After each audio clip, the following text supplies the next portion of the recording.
Kau menuntun langkahku dengan tangan kasih-Mu. Kau pegang tanganku Bapa. Satu hari lagi buktikan kasih-Mu. Berkat-Mu yang melimpah membuatku terpesona.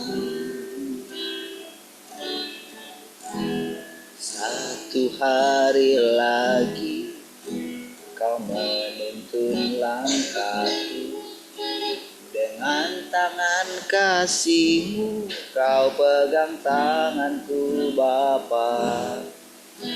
Satu hari lagi Kau buktikan kasih-Mu. Berkat-Mu yang melimpah membuatku terpesona. Hanya satu yang ku minta, ajarku mengasihi-Mu dengan segenap hatiku seumur hidupku. Hanya satu yang ku minta, ajarku mencintai-Mu dengan segenap hatiku seumur hidupku. Yesus. Satu hari lagi, satu hari lagi Kau menuntun langkahku dengan tangan kasih-Mu. Kau pegang tanganku Bapa. Satu hari lagi Kau buktikan kasih-Mu. Berkat-Mu yang melimpah membuatku terpesona. Hanya satu yang ku ajarku mengasihi dengan segenap hati seumur hidup. Hanya satu yang ku minta, ajarku mencintai dengan segenap hatiku seumur hidup. Yesus. Hanya satu yang ku minta, ajarku mengasihi-Mu dengan segenap hati seumur hidup.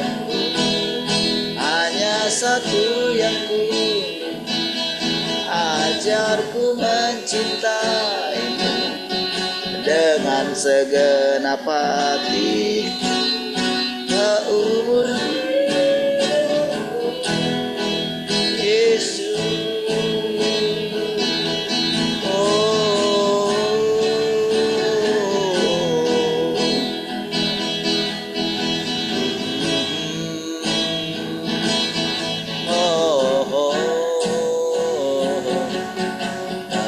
Mengasihi-Mu selamanya.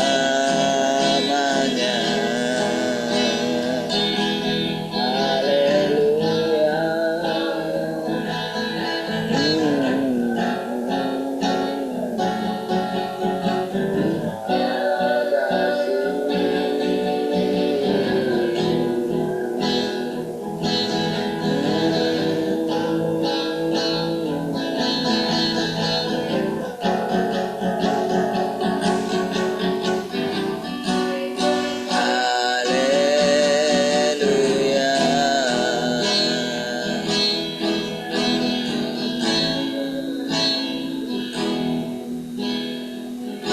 Tuhan, Engkau kerinduan. Tuhan, Engkau kerinduanku. Setiap hari ku nikmati kehadiran-Mu. memuaskan jiwaku dengan perkataanmu. Itu yang mengubah hidupku. Tuhan, Engkau sumber hidupku. Setiap hari ku menghirup nafasmu. Engkau mengajariku dengan kasih-Mu. Itu bintang nyata di hidupku. Terima kasih Tuhan, terima kasih Tuhan, hidup-Mu melimpah.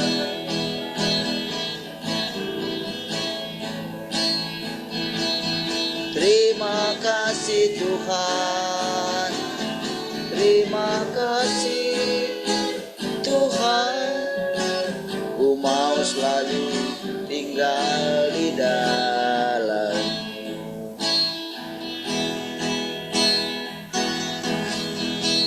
Tuhan, Engkau kerinduanku. Setiap hari ku nikmati kehadiran-Mu. Memuaskan jiwaku dengan perkataanmu. Itu yang mengubah hidupku. Tuhan, Engkau sumber hidupku. Setiap hari ku menghirup nafas-Mu. Engkau mengajariku dengan kasih-Mu. Sebab Engkau nyata di hidupku. Terima kasih Tuhan, terima kasih Tuhan, hidup-Mu melimpah di dalam hidupku. Terima kasih Tuhan, terima kasih Tuhan. Ku mau selalu tinggal di dalam. Terima kasih, terima kasih Tuhan, terima kasih Tuhan,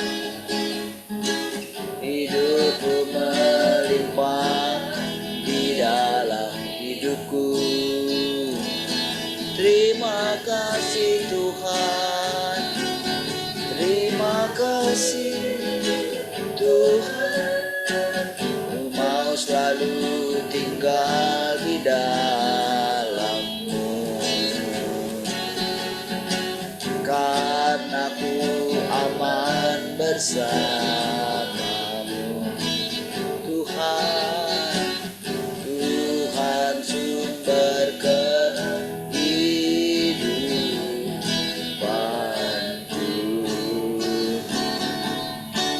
Oh,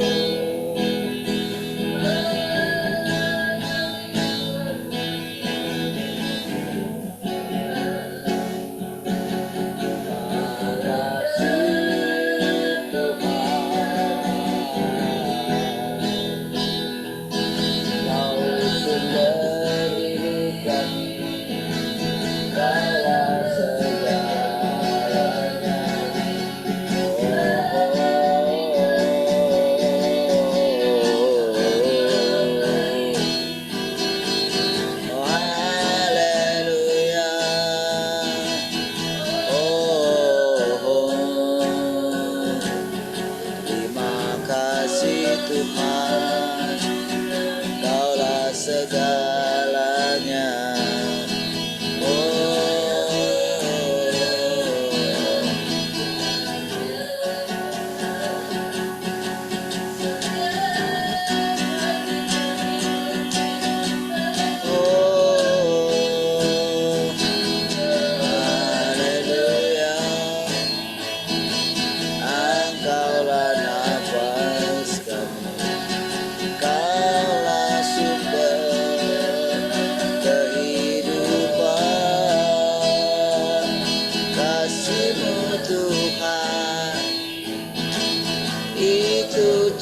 cukup bagi kami. Setiap hari kami menghirup nafas-Mu.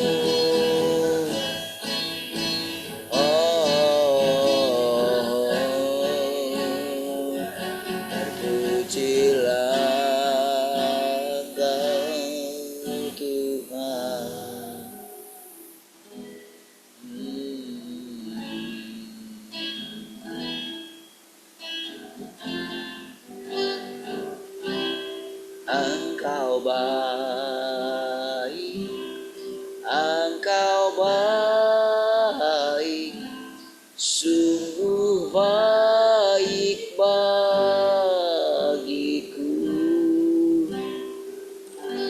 Engkau mulia, Engkau mulia, mulia nama-Mu Yesus.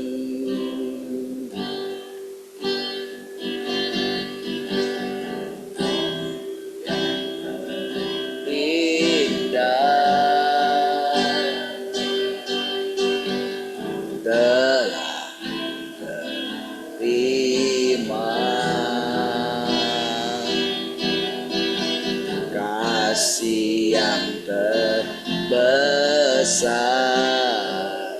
dari-Mu Yesus,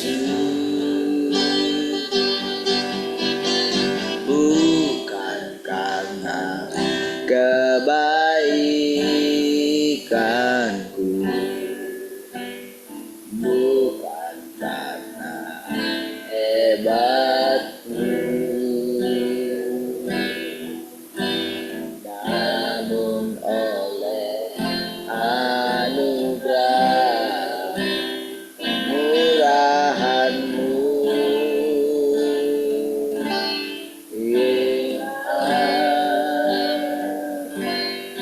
Engkau baik, Engkau baik, sungguh baik bagiku.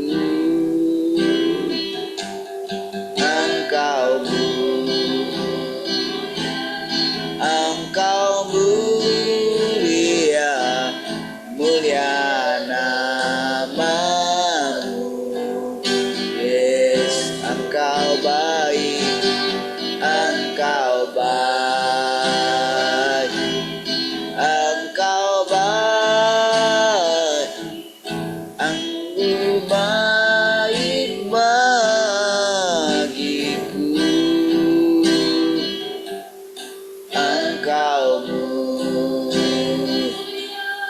Engkau mulia, mulia nama-Mu. Sekali katakan Engkau baik, Engkau baik, Engkau baik, sungguh baik bagiku.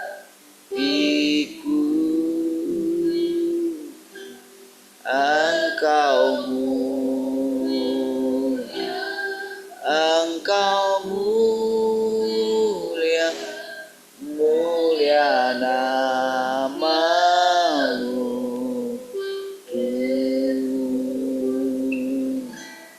Mulia nama-Mu Yesus, mulia nama-Mu Yesus.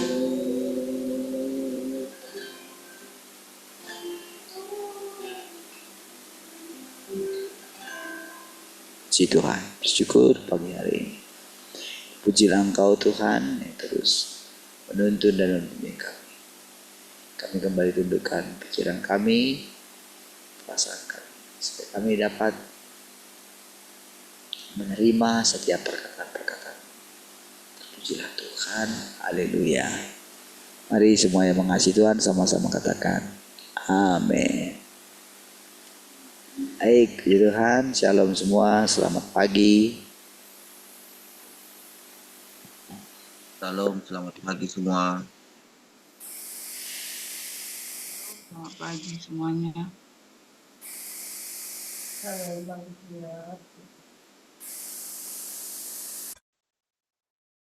Oke, puji Tuhan.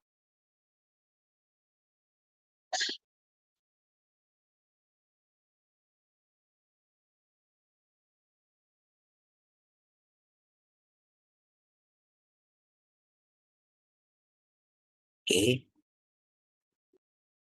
mari kita lanjutkan kembali.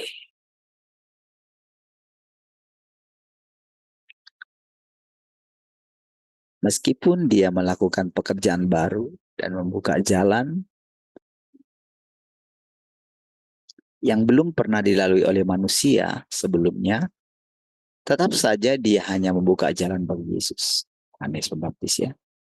Dia hanyalah seorang nabi yang melakukan pekerjaan persiapan dan dia tidak mampu melakukan pekerjaan Yesus. Meskipun Yesus bukan yang pertama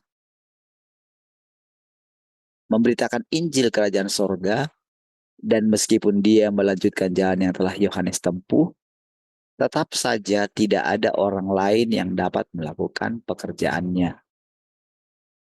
Ya, sudah berubah ya pekerjaan Yohanes dengan pekerjaan Tuhan. Nya huruf kecil jadi nya huruf besar. Kalau nya huruf kecil itu masih manusia yang melakukan, manusia biasa. Bukan Tuhan itu sendiri. Jadi sekarang yang melakukan pekerjaan sebetulnya tetap juga semua Tuhan gitu kan. Tapi kali ini benar-benar Tuhan itu sendiri. Makanya kelahiran Yesus pun berbeda ya dengan kelahiran semua manusia yang lain. Jadi Yesus benar-benar lahir dari firman Tuhan gitu. Hanya dia. Karena ini berbicara mengenai pekerjaan Tuhan, bukan manusia. Gitu ya. Jadi tidak ada orang lain, tetap saja tidak ada orang lain yang dapat melakukan pekerjaannya. Dan pekerjaannya itu melampaui pekerjaan Yohanes. Yesus tidak dapat mempersiapkan jalannya sendiri. Pekerjaannya dilakukan langsung atas nama Tuhan. Jadi, tak peduli berapa tahun Yohanes bekerja, dia tetaplah seorang nabi dan tetaplah orang yang membuka jalan. Nah, dikatakan tidak peduli berapa tahun dia kerja, apa yang dia perbuat, sehebat apapun misalnya, itu dia tetap hanya sampai di pembuka jalan. Itu saja. Jadi ada batasan-batasan yang Tuhan buat. Jadi dia bebas bermanuver misalnya gitu. Namun dia tidak bisa melampaui apa yang diamanatkan kepada dia, yaitu mempersiapkan jalan. Sampai pada akhirnya dia itu harus mundur. Makanya dia sendiri mengatakan, aku harus makin kecil, tapi dia harus makin besar. Dia mengatakan itu. Gitu ya. 3 tahun pekerjaan yang dilakukan oleh Yesus melampaui pekerjaan 7 tahun yang dilakukan oleh Yohanes. Karena hakikat pekerjaannya tidak sama. Ingat tadi, hakikat pekerjaan Yohanes apa? Mempersiapkan jalan. Gitu ya. Sementara hakikat pekerjaan Yesus jauh lebih tinggi dari situ. Nah, Tuhan yang melakukan. Jadi kan itu kan sudah hukumnya gitu. Gak mungkin bisa dilanggar. Walaupun Yesus cuma 3 tahun. Gitu. Ya. Saat Yesus mulai melakukan pelayanannya, yang juga merupakan saat berakhirnya pekerjaan Yohanes. Yohanes telah mempersiapkan cukup banyak orang dan tempat untuk digunakan oleh Tuhan Yesus. Dan semua itu cukup bagi Tuhan Yesus untuk memulai pekerjaan selama 3 tahun. Jadi, segera setelah pekerjaan Yohanes selesai, Tuhan Yesus secara resmi memulai pekerjaannya sendiri. Dan perkataan yang diucapkan oleh Yohanes pun disingkirkan. Itu karena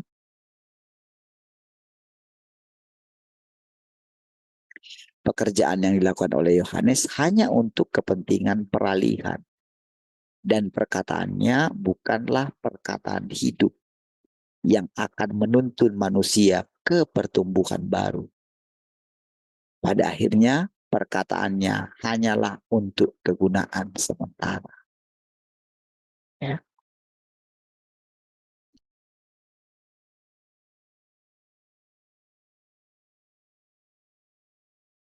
Pekerjaan yang Yesus lakukan tidaklah supernatural. Terdapat proses dalam pekerjaan tersebut, dan semua itu berlangsung sesuai dengan hukum normal segala sesuatu. Selama 6 bulan terakhir hidupnya, Yesus tahu dengan pasti bahwa dia telah datang untuk melakukan pekerjaan ini. Dan dia tahu bahwa dia telah datang untuk disalibkan. Jadi kalau dikatakan selama 6 bulan terakhir hidupnya, Yesus tahu dengan pasti. Jadi perhatikan saudara, ada prosesnya. Dia tidak mengetahui sejak dari awal. Karena kan kalau dia mengetahui sejak awal, maka akan terhambat nanti semua pekerjaannya setiap hari itu. Pekerjaan memilih murid. Karena apa? Kan kalau sudah dia tahu semua. Gitu. Makanya dia mengetahuinya bertahap. Gitu. Tapi yang dilakukan dia itu memang dia itu berusaha. Gitu. Perhatikan saudara, dia tidak mau terganggu oleh hal-hal yang lain.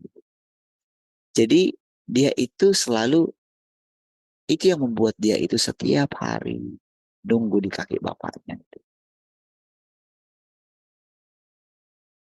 Sementara kan kalau sekarang itu apa ya? Begitu dia mencapai sesuatu, tidak lagi orang menunggu Tuhan. Ketika seseorang menjadi established lah gitu misalnya, punya pelayanan gitu, ya udah itu saja. Kalau misalnya Tuhan mau bawa dia ke area yang lain, sulit. Karena apa? Sudah. Jadi makanya ketika ada perubahan datang, maka orang tersebut akan berusaha membentengi dirinya. Nah, sementara Tuhan Yesus ketika pekerjaannya pertama misalnya, dia harus memilih murid-murid gitu. Sudah. Ketika dia harus dibaptis Yohanes gitu. Yohanes kan gak mau baptis dia. Lalu dia bilang, oh, enggak, kamu harus baptis aku. Dia tidak menerima kan. Yohanes kan bilang, membuka tali kasutnya pun aku tidak layak. Katanya, itu kan seolah kan bisa menyanjung manusia kan, menyanjung Yesus. Apakah Yesus tersanjung? Tidak. Walaupun perkataan Yohanes yang sudah sangat terkenal pada waktu itu mengatakan hal tersebut.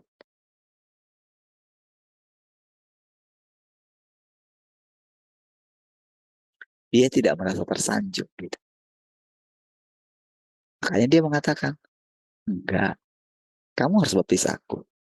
Karena dengan demikian, nah, kalau kamu baptis aku, demikianlah kita akan menggenapi apa yang sudah tertulis. Gitu. Jadi kayak dia bilangin sama Yohanes gitu. Dia ngajarin. Tentu saudara, ketika jadi kualitas daripada perkataan Yohanes dan perkataan Yesus pasti di atas. Karena kan dari sumbernya kan.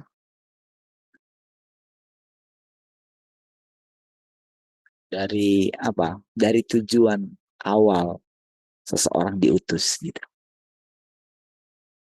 Yesus kan yang utus Bapa langsung gitu. Bahkan dia adalah perwujudan daripada Allah itu. Jadi lihat dari situ ya perbedaannya gitu. Nah, jadi kualitas perkataan Tuhan itu perkataan yang hidup. Karena di dalam dia ada hidup. Makanya dikatakan, akulah jalan, kebenaran, dan hidup. Orang itu beritakan jalan. Yohanes itu beritakan jalan, ratakan jalan. Sementara Yesus itu adalah jalan, kebenaran, dan hidup. Itulah saudara.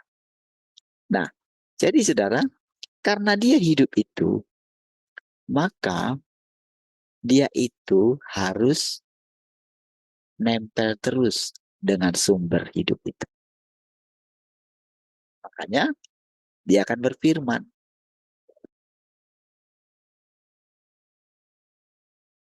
akulah pohon anggur yang benar. Bapakkulah pengusaha. Setiap ranting-ranting padaku yang tidak berbuah akan kupotong. Katanya. Tetapi setiap ranting yang melekat kepadaku akan menghasilkan buah. Kalau tidak melekat, pasti tidak akan menghasilkan buah. Makanya saudara, murid-murid itu harus mereka itu melekat dengan Tuhan Yesus. Nah, bagaimana dengan orang-orang selanjutnya yang sudah hidup ratusan tahun kemudian setelah Tuhan Yesus naik ke surga? Tuhan Yesus mengatakan, kamu harus mengajarkan perkataan-perkataan yang kukatakan kepadamu. Ajarkan kepada orang. Baptis juga mereka. Karena arti dibaptis itu adalah menyatukan mereka kepadaku. Gitu. Nah, jadi saudara, ketika kita melekat dengan Tuhan Yesus, kan dikatakan Tuhan Yesus itu datang kedua kali itu bersama dengan orang kudusnya. Sederhana kan? Kok bisa datang dengan orang kudusnya? Ya iyalah, kita sudah melekat dengan dia. Kan hanya yang melekat dengan dia. Orang yang tidak melekat dengan Tuhan Yesus, bagaimana bisa melihat kedatangan Tuhan Yesus yang kedua? Jadi Tuhan, selama ini kami melekat dengan Engkau. Ya. Kan ingat, ketika saya hanya punya satu ayat gitu, hidupku bukan aku lagi, tapi Kristus yang hidup. Nah, namun setelah itu kan, mulai kan kita itu ditaklukkan kan. Waktu kita dihajar, dihakimi, gitu kan. Dia datang dengan mendadak ke bait sucinya. Ingat waktu itu?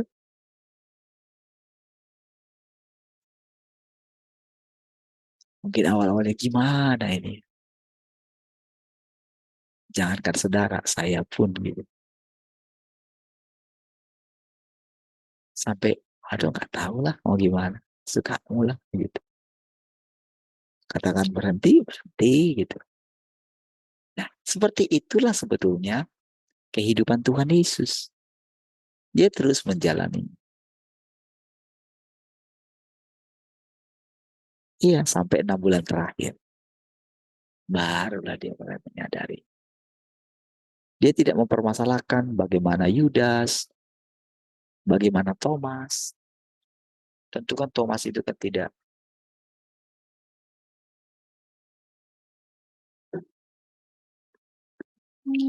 tiba-tiba jadi begitu. Kayak kan itu kan orang yang sudah kayak benar-benar tawar hati gitu. Saudara, kalau orang yang tidak benar-benar merindukan Tuhan, ya menantikan Tuhan, itu sama seperti murid-muridnya gitu.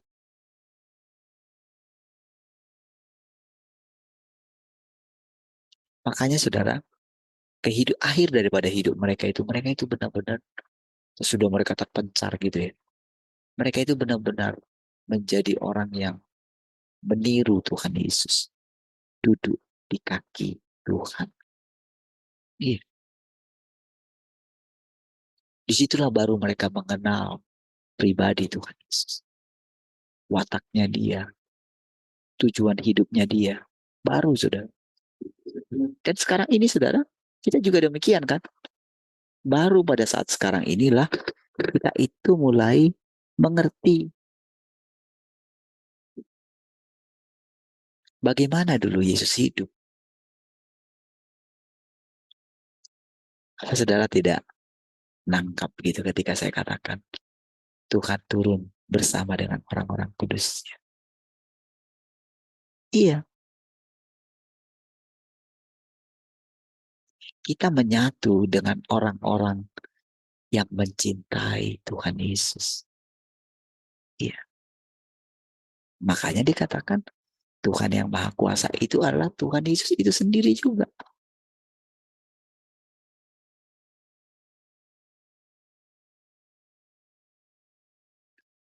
Nggak ada yang terpisah.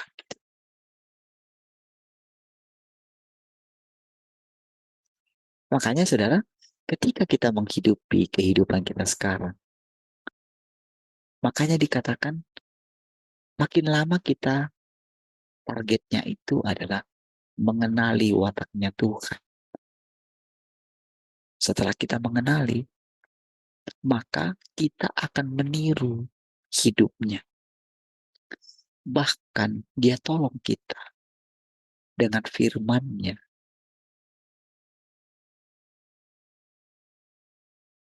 Ketika mungkin kita pertama kali menemukan kebenaran bahwa kita itu anak sulungnya, umatnya, bahkan ada yang pelaku pelayanan. Kalau dulu kita menganggap pelaku pelayanan itu sudah tinggi karena rasul masih termasuk pelaku pelayanan. Gembala masih termasuk pelaku pelayanan.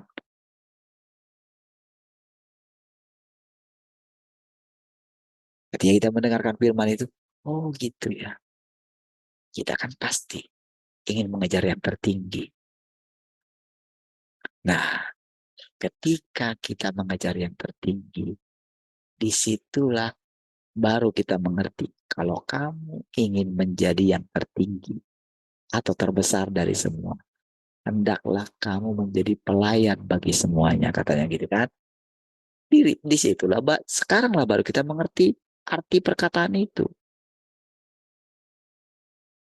Waktu kita mengerti perkataan itu, maka walaupun firman yang diucapkan oleh Tuhan itu menyangkut diri kita, sama seperti Yohanes mengatakan, inilah dia anak domba Allah.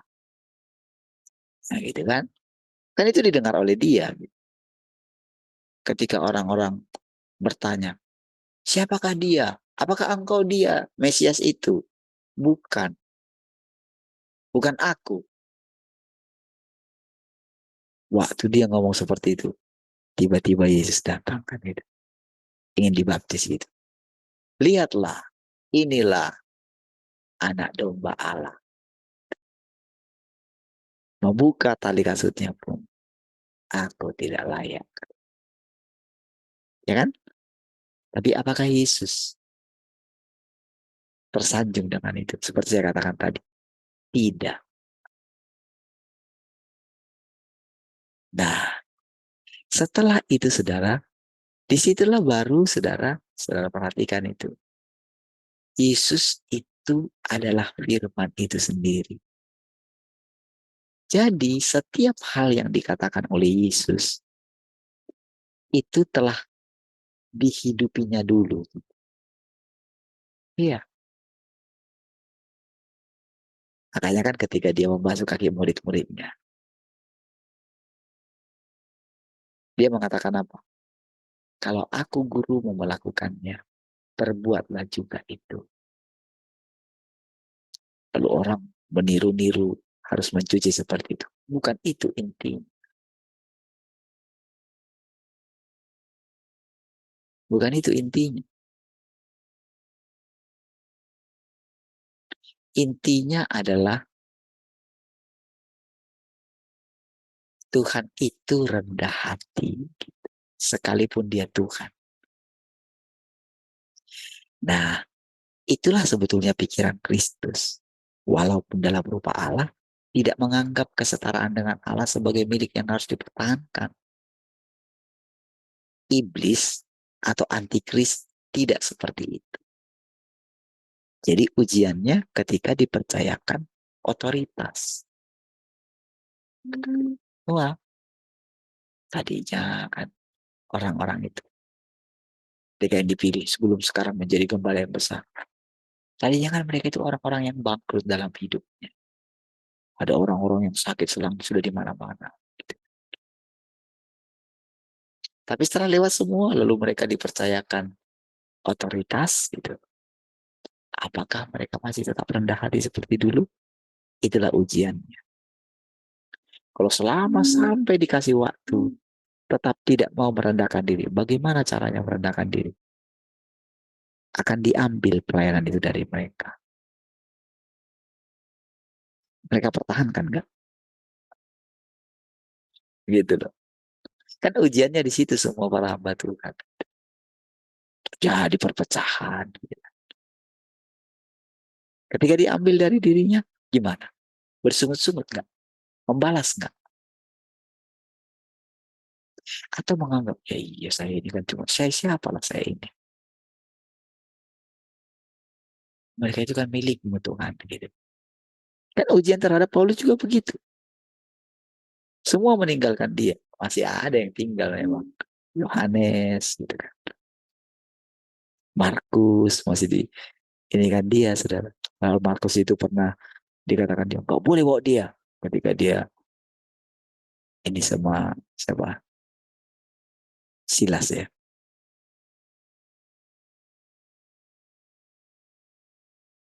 Ketika berselisih ini. Ketika mereka mau misi yang baru gitu. Tapi pada akhirnya dia harus menerima kembali Markus kan. Aku membutuhkan dia. Gitu. Jadi karena perjalanan kita panjang gitu, disinilah kita saudara. Inilah waktunya kita mengenal Tuhan yang sejati. Tuhan yang rendah hati. Iya, jadi proses. Makanya Tuhan mengatakan, tidak ada sesuatu yang kebetulan terjadi atas hidup. Nggak ada. Apa saja yang terjadi. Mau siapapun kamu. Ujiannya.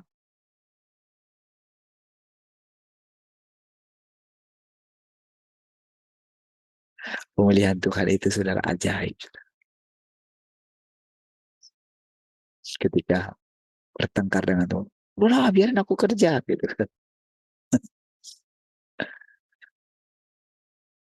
Itu saya dengan Tuhan. Tapi dia kayak diam aja gitu. Maksudmu, aku bisa pelihara kamu kalau kamu kerja. Tentu saudara itu bukan orang untuk orang lain. Itu untuk saya. Kenapa untuk saya? Karena saya yang bergumul untuk kehidupan saya. Ngapain? Ngapain kamu mesti capek sekali dengan hidupmu? Baru disitulah saudara, Tuhan terus menuntun gitu. Barulah panggilan saya makin lama makin jelas. Bukan orang lain yang mengatakannya, Tuhan itu sendiri. Seperti itulah hidup kita, saudara. Makanya Tuhan mengatakan, kalau aku yang adalah guru mau melakukan itu, kau mesti melakukannya juga. Makanya saudara, perkataan-perkataan Tuhan berikutnya, itu tidak akan jauh daripada perkataan Tuhan itu. Esensinya gak akan jauh. Disitulah baru kita mengenal, oh ternyata Allah yang sesungguhnya itu rendah hati ya. Gitu. Oh Allah sesungguhnya itu tidak ada kesombongan ya di dalam dia. Oh, Allah yang sesungguhnya itu selalu baru ya setiap hari. Sabar ya dia. Baru kita tahu, saudara. Dari mana? Ketika diperhadapkan kepada kita semua hal-hal yang bertentangan dengan itu.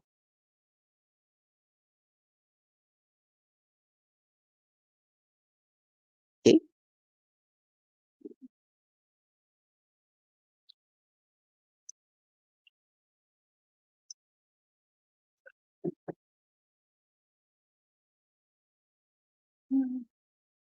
Selama 6 bulan terakhir hidupnya, Yesus tahu dengan pasti bahwa dia telah datang untuk melakukan pekerjaan ini. Dan dia tahu bahwa dia telah datang untuk disalibkan. Sebelum dia disalib, Yesus terus berdoa kepada Bapa, seperti ketika dia berdoa 3 kali di Taman Getsemani. Setelah dia dibaptis, Yesus melakukan pelayanannya selama 3,5 tahun. Dan pekerjaan resminya berlangsung selama 2,5 tahun. Selama tahun pertama, dia dituduh oleh iblis dan diganggu oleh manusia. Dan menjadi sasaran pencobaan manusia. Dia mengatasi banyak pencobaan pada saat dia melakukan pekerjaannya dalam 6 bulan terakhir. Ketika Yesus akan segera disalibkan, dari mulut Petrus keluar perkataan bahwa dia adalah anak Tuhan yang hidup. Bahwa dia adalah Kristus. Baru pada saat itulah pekerjaannya menjadi diketahui oleh semua orang. Dan baru pada saat itulah identitasnya diketahui orang banyak. Tahu saudara apa pencobaan bagi kita sebelum guru kita meninggal? Apa pencobaannya? Dia datang. Dia Allah itu menjadi manusia. Supaya manusia itu menjadi Allah. Itu pencobaan. Ya. Kalau kita mana menyadarinya? Tidak. Karena kan dia selalu terobsesi dengan pekerjaan-pekerjaan mujizat. Dia selalu terobsesi melakukan banyak mujizat karena dia seorang teknik. Sampai usianya segitu. Makanya dia hidupnya kan sangat menyedihkan. Sampai dia nggak bisa berdoa di akhir pelayanan. Kan itu tidak menggambarkan Yesus. Yesus tidak seperti itu.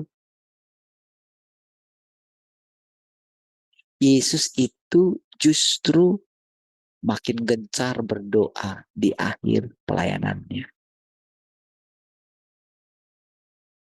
Iya. Dia selalu bergumul dengan kehendaknya.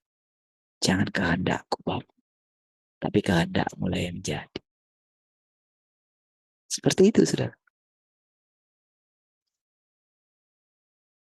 Oke. Setelah itu, oke. Baru pada saat itulah pekerjaannya menjadi diketahui oleh semua orang. Dan baru pada saat itulah identitasnya diketahui orang banyak. Setelah itu, Yesus memberitahu murid-muridnya bahwa dia akan disalib demi manusia. Dan bahwa 3 hari kemudian dia akan bangkit kembali. Bahwa dia datang untuk melakukan pekerjaan penebusan. Dan bahwa dia adalah juru selamat.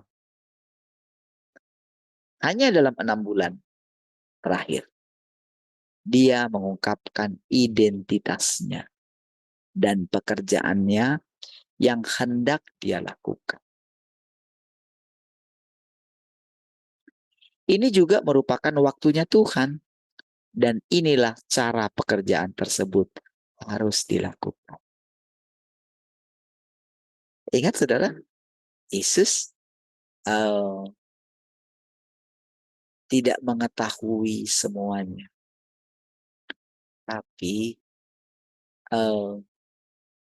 pekerjaan Tuhan atau pekerjaan Bapaknya itu semuanya terselenggara oleh karena ketaatannya. Dan untuk menjadi taat, dia harus terus duduk di kaki Bapa.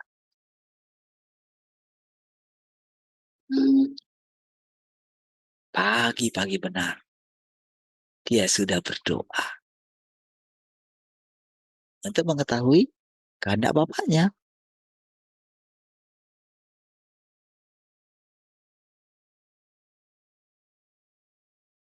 Ini juga merupakan waktunya Tuhan. Dan inilah cara pekerjaan tersebut harus dilakukan. Pada waktu itu, sebagian dari pekerjaan Yesus sesuai dengan perjanjian lama, juga dengan hukum Musa, serta firman yang diucapkan Yahweh selama zaman hukum Taurat. Semua hal ini Yesus gunakan untuk melakukan sebagian dari pekerjaannya. Dia berkhotbah kepada orang-orang dan mengajar mereka di rumah ibadat. Dan dia menggunakan nubuat para nabi di perjanjian lama untuk menegur orang-orang Farisi yang bermusuhan dengannya. Dan menggunakan perkataan dari kitab suci untuk menyingkapkan ketidaktaatan mereka. Dan dengan demikian mengutuk mereka. Makanya dia mengatakan, bukankah kitab sucimu berkata? Gitu. Dia memakai kata-kata itu, saudara. Karena ya memang mereka harus dihakimi pakai itu gitu. Karena kan mereka itu kan sebetulnya tidak bertobat. Beda saudara dengan orang-orang yang tidak punya firman Tuhan itu. Jadi ketika seseorang melakukan hukum Taurat itu, maka kepada mereka firman itulah yang harus diperhadapkan. Tetapi kepada orang-orang,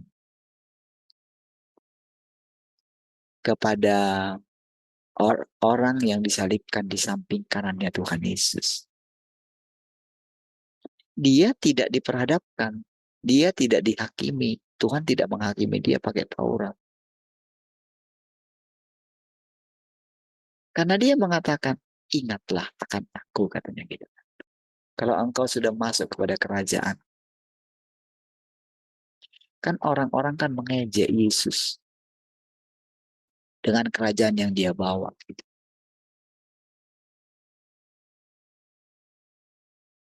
Kan orang itu mendengarkan bahwa Yesus itu adalah raja. Gitu. Tapi kan itu olokan, saudara. Yesus raja orang Yahudi itu olokan, saudara. Kan ketika ditaruhkan di atas salibnya Tuhan Yesus, kan dia baca juga. Karena itu ditulis dalam beberapa bahasa. Sehingga orang mengerti tulisan itu dalam 3 bahasa. Gitu. Jadi siapapun akan mengerti arti tulisan itu. Inilah raja orang Yahudi, katanya. Kan itu. Tapi sebetulnya kan itu ejekan.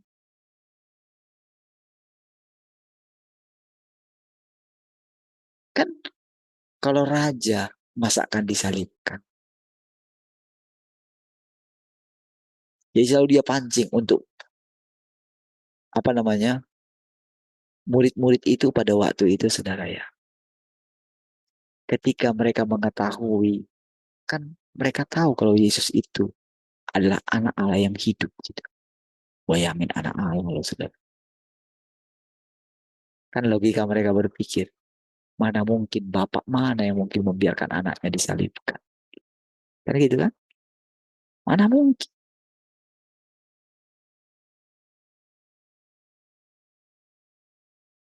Makanya mereka itu berpikir akan datang malaikat yang akan menolong dia. Sama seperti ketika di Bukit Kemuliaan itu. Musa dan Elia akan datang.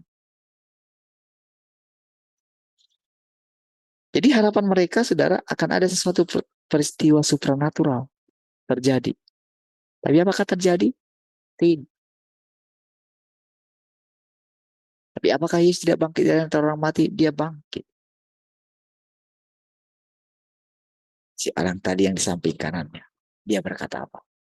kalau engkau sampai kepada kerajaan, jangan lupakan aku. Nah, Tuhan kan mengetahui kan apakah orang itu mengatakannya dengan tulus. Hukum Taurat nggak berlaku lagi bagi orang itu. Karena kan dia sudah mati. Inti daripada hukum Taurat itu, kalau dia berdosa, maka dia akan mati. Tetapi, kalau bertemu dengan Tuhan Yesus, akan hidup. Gitu. Makanya kamu percaya nggak? Dia bilang gini, percayalah. Hari ini juga. Nah, itu perkataan yang tepat untuk dia. Engkau akan bersama-sama dengan aku di Firdaus. Hari ini juga, katanya. Apalagi terjadi? Ya harus terjadi dong. Mana bisa enggak? Harus terjadi. Karena itu perkataan Allah sendiri.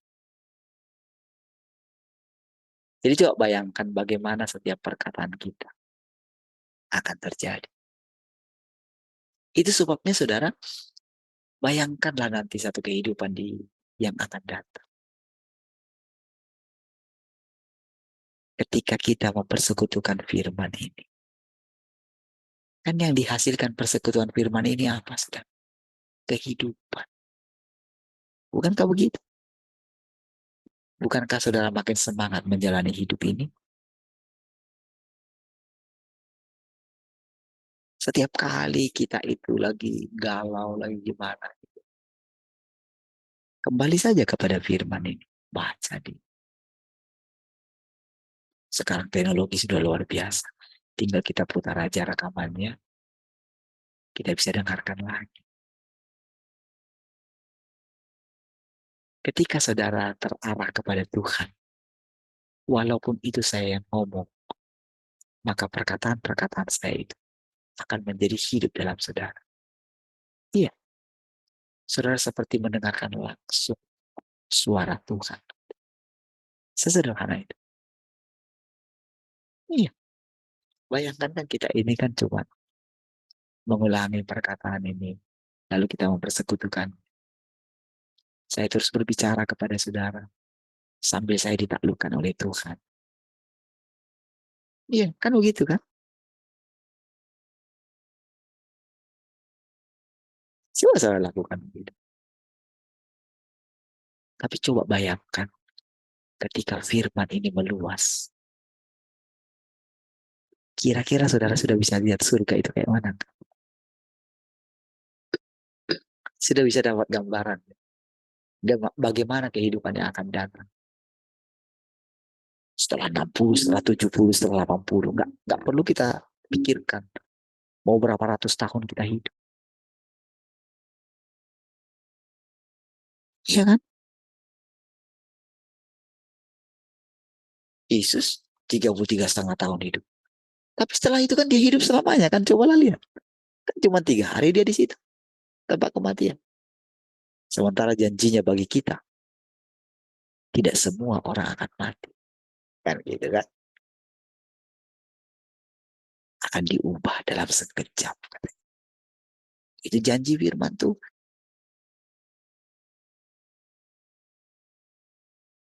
Kan gitu kan. Tapi bagaimana proses terjadinya? Jangan dipikirkan. Makanya ketika dulu guru kita mengajar itu kan. Ketika dia terobsesi tentang pengangkatan. Dia mengajak. Dia mengambil contoh di dalam Alkitab.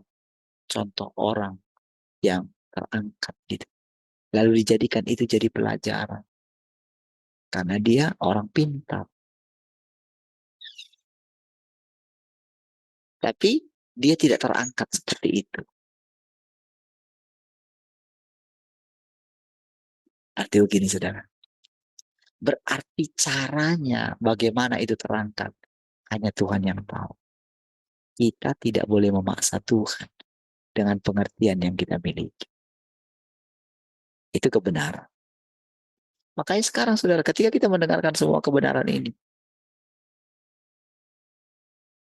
bagaimana terjadinya? Itu bukan urusan kita. Urusan kita, ikutlah Tuhan setiap hari. Bersekutulah, lihatlah keindahan Tuhan. Lewat persekutuan kita akan firman ini. Rasakan bagaimana dia hidup. Dengarkan perkataan-perkataannya setiap hari. Apa yang kamu alami setiap hari. Renungkan kembali bersama dengan Tuhan. Itu yang dia inginkan. Lama-kelamaan, saudara, kita akan mengetahui apa yang menjadi kehendak Tuhan. Secara perlahan.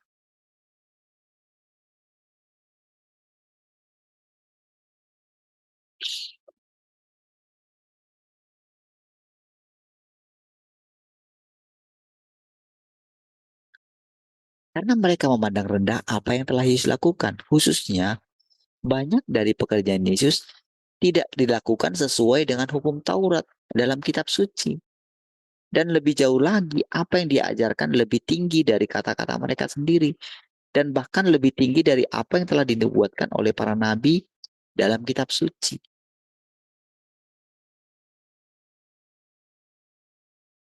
Karena perkataan kita itu jauh lebih tinggi daripada perkataan mereka. Maka kita akan dibenci oleh orang-orang yang berpatokan. Terus memegang teguh Alkitab. Dalam tanda kutip ya. Mereka itu mengambil keuntungan. Tidak mau saudara dihakimi oleh Alkitab itu. Saudara. Karena saudara harusnya kan itu sederhana sekali. Kalau mereka benar-benar mengasihi Tuhan Yesus. Kenapa mereka menyombongkan diri mereka di antara jemaat-jemaat mereka? Kan itu. Apakah Tuhan Yesus seperti itu? Kenapa mereka duduk di istana gading? Sementara jemaat mereka mungkin tidak makan. Kenapa mereka sibuk memaksakan persembahan kepada jemaatnya? Kan gitu kan?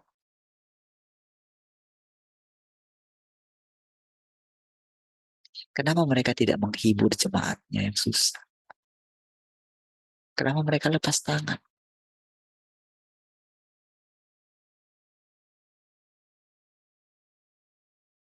Makanya mereka kan mendengarkan keluhan-keluhan dari jemaat. Tapi ditutup semua keluhan-keluhan itu. Saudara.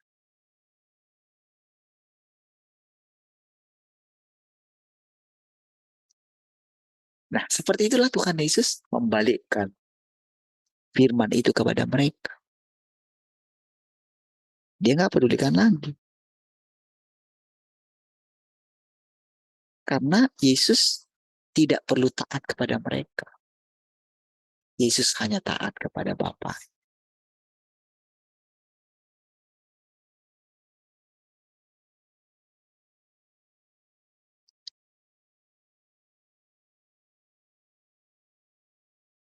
Pekerjaan Yesus adalah hanya untuk penebusan manusia dan untuk penyaliban. Jadi tidak perlu baginya untuk mengatakan lebih banyak firman untuk menaklukkan siapapun.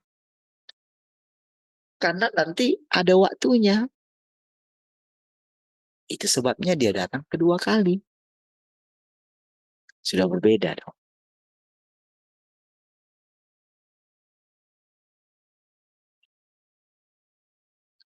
Jadi bukan intinya siapa nanti yang mewujudkannya. Bukan itu intinya kan.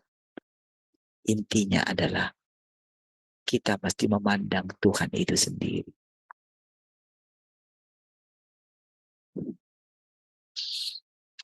Jadi yang kita kenal itu esensi daripada Tuhan itu.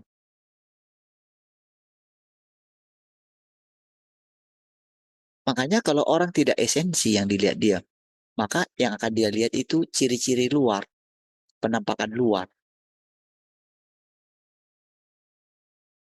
Karena dia perempuan, oh dia perempuan, Yesus kan laki-laki. Gitu. Mereka tidak memperhatikan esensi daripada perkataan. Misalnya kalau saya misalnya bilang, anak laki-laki, dari mana kami tahu siapa kamu, kan gitu-gitu. Apalagi orang yang menerimanya, mana mungkin. Saya tahu tentang hidup saya. Saya tahu tentang masa lalu saya. Makanya Tuhan menegurkan. Jangan lihat diri. Kamu itu memang manusia rusak. Gitu loh. Kamu yang sudah diserahkan kepada iblis. Gitu. Jangan berusaha menyelamatkan nyawamu. Sering sekali saudara kita ini ingin membela diri kita. Yesus tidak membela diri. Ketika orang menyalah, tidak memahami dia, salah paham terhadap dia.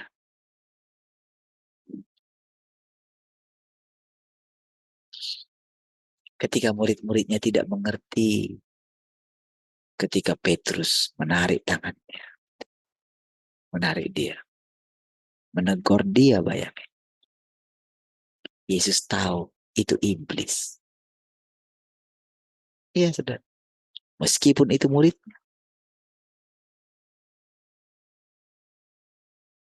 anyahlah engkau iblis. Engkau satu batu sandungan bagiku.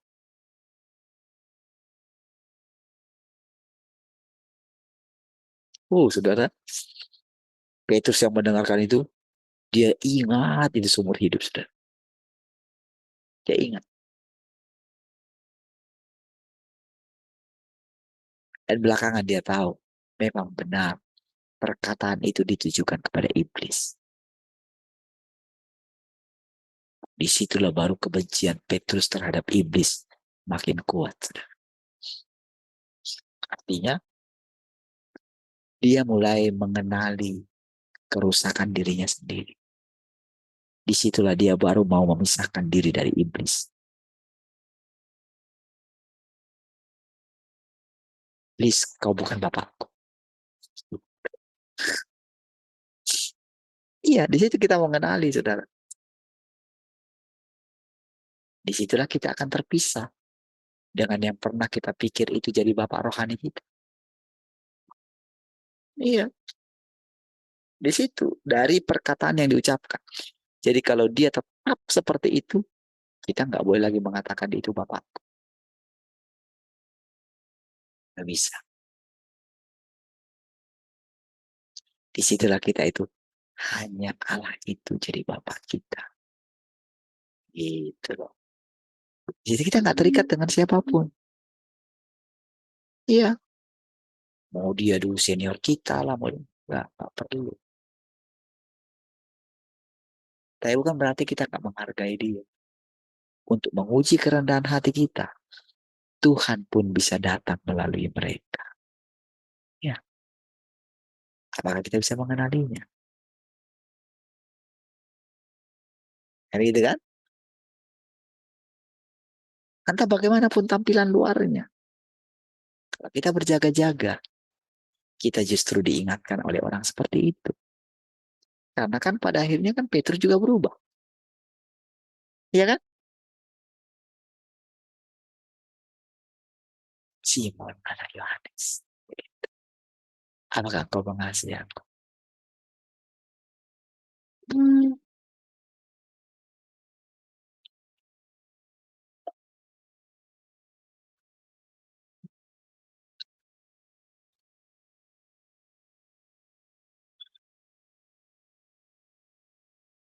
Jadi, tidak perlu baginya untuk mengatakan lebih banyak firman untuk menaklukkan siapapun. Banyak dari apa yang dia ajarkan kepada manusia diambil dari kata-kata dalam kitab suci. Dan bahkan sekalipun pekerjaannya itu tidak melebihi kitab suci, tetap saja dia mampu menyelesaikan pekerjaan penyalipan. Pekerjaannya bukan pekerjaan firman, juga bukan pekerjaan yang dilakukan untuk menaklukkan manusia, melainkan pekerjaan yang dilakukan untuk menebus umat manusia. Oh, perhatikan dulu saudara ya. Kita sudah nanti miss gitu. Saya tadi udah mau katakan, tapi kok nggak kesampaian. Kenapa dikatakan? Kan seolah-olah kan pekerjaan sekarang dengan pekerjaan Yesus itu berbeda. Ya. Nah, yang dimaksud dengan ketika dikatakan pekerjaan Yesus, jadi pekerjaan Tuhan di zaman itu bukan berarti pekerjaan yang sekarang itu bukan pekerjaan Yesus, bukan. Ingat sekali lagi, Yesus dan Tuhan yang Maha Kuasa itu hakikatnya sama. Mereka itu adalah yang diutus oleh Allah. Mereka itu kayak etalase daripada etalase, tahu ya, yang di depan gitu.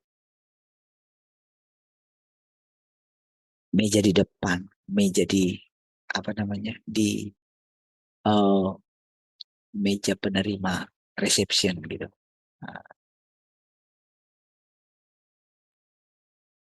untuk melihat Allah yang tak kelihatan itu. Pada akhirnya kita juga demikian. Kan kita dikatakan dijadikan batu-batu yang hidup. Kan akan ada nanti Yerusalem baru. Apa itu Yerusalem baru? Makanya dikatakan di ayat itu 144.000 orang yang dikatakan jadi anak-anak sulungnya, gitu kan? Kenapa? Itu satu satu kumpulan berbeda dengan kumpulan lainnya. Tapi itu akan terus terjadi, saudara. Makanya saudara, dia pekerjaan yang Yesus lakukan. Jadi Yesus itu, nama Yesus itu membawa satu zaman.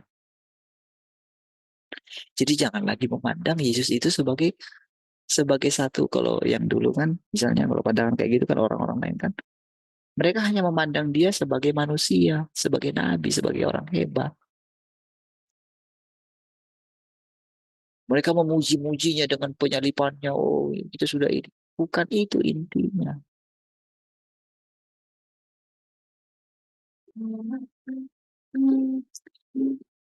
Hakikatnya adalah dia Tuhan itu. Jadi Yesus membawa satu zaman. Ingat itu ya. Jadi ketika mengingat nama Yesus, ya itu satu zaman. Jadi ketika kita mulai belajar misalnya mengatakan Tuhan yang Maha Kuasa. Ketika kita mengatakan itu, saudara, kita itu sebetulnya sedang mengatakan Tuhan yang sudah datang dengan pekerjaan barunya. Gitu. Sebetulnya kalau kita baca kitab Wahyu itu jelas. Dan, ya, baik. Jadi dia hanya bertindak sebagai korban penghapus dosa. Dia bukan melakukan pekerjaan bangsa-bangsa non-Yahudi, yaitu pekerjaan menaklukkan manusia, melainkan pekerjaan penyalipan, pekerjaan yang dilakukan di antara mereka yang percaya akan adanya Tuhan.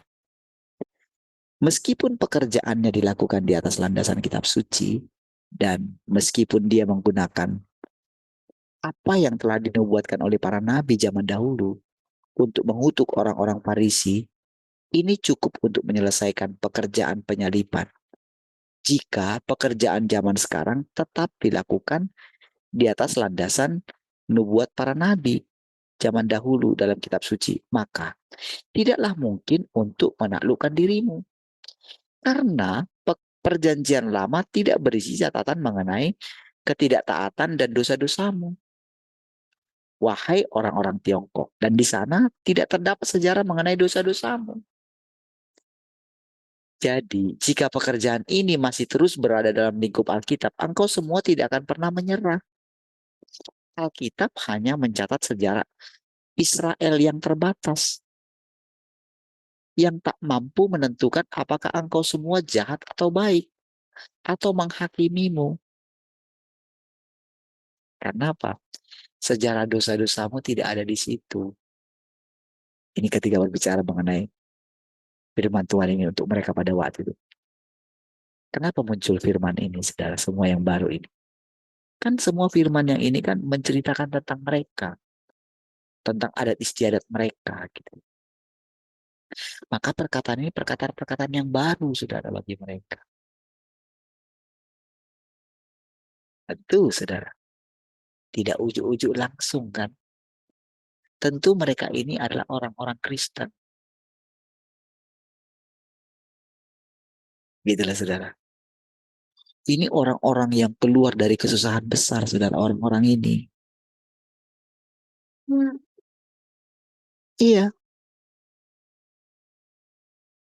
mereka bukan dari, walaupun mereka itu orang, apa namanya, orang Tiongkok, mereka bukanlah orang-orang yang ateis. Sudah ada juga Yohanes yang mempersiapkan jalan bagi mereka. Pekerjaan penyaliban Tuhan juga sudah menebus mereka. Makanya bisa disebut mereka menerima kedatangan Tuhan yang kedua. Gitu loh. Barulah mereka bisa diajar loh. Sama seperti kita. Barulah kita bisa mesti mengerti. Karena apa? Kan hati kita melekat kepada Tuhan Yesus. Kita telah diajar mengenai pribadinya. Kan ibaratnya saudara, kita itu kan seperti Yesus yang bertumbuh. Kan gitu kan? Semua firman yang Tuhan ucapkan itu telah kita renungkan. Gitu. Inti-intinya, intisarinya telah kita terima. Gitu. Apakah orang bisa mengatakan kepada kita, oh mereka tidak menyembah Yesus lagi. Mana bisa? Iya kan? Kalau orang salah paham, iya. Makanya kita perlu bersabar.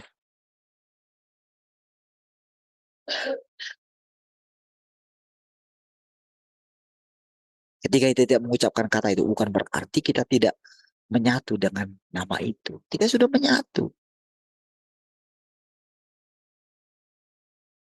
Hati kita tetap melekat kepada dia. Sama seperti ketika Tuhan Yesus, saudara, ketika dia berkata-kata, ketika dia itu sudah bangkit dari antara orang mati itu, saudara, cobalah lihat perbedaannya. Itu sangat drastis sekali perbedaannya, loh, saudara.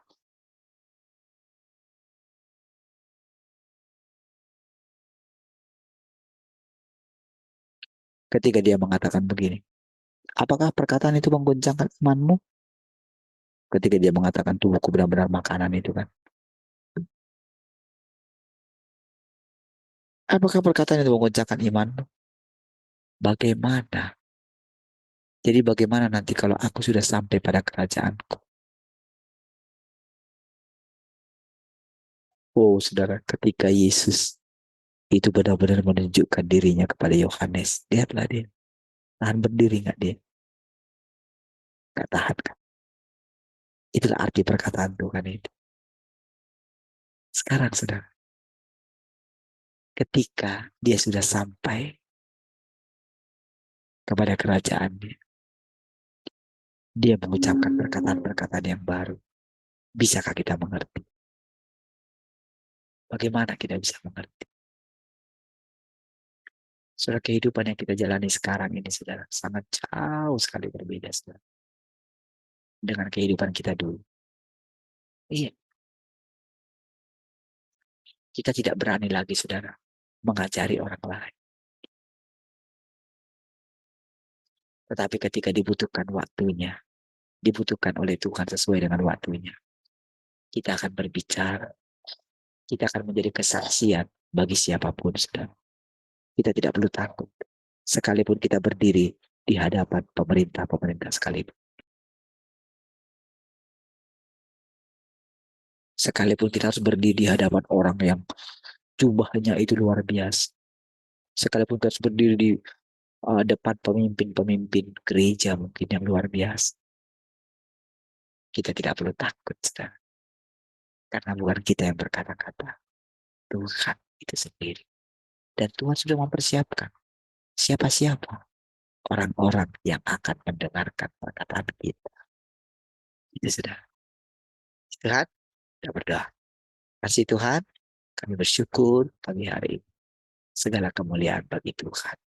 Haleluya. Mari kita mengasihi Tuhan sama-sama katakan. Amin. Tuhan.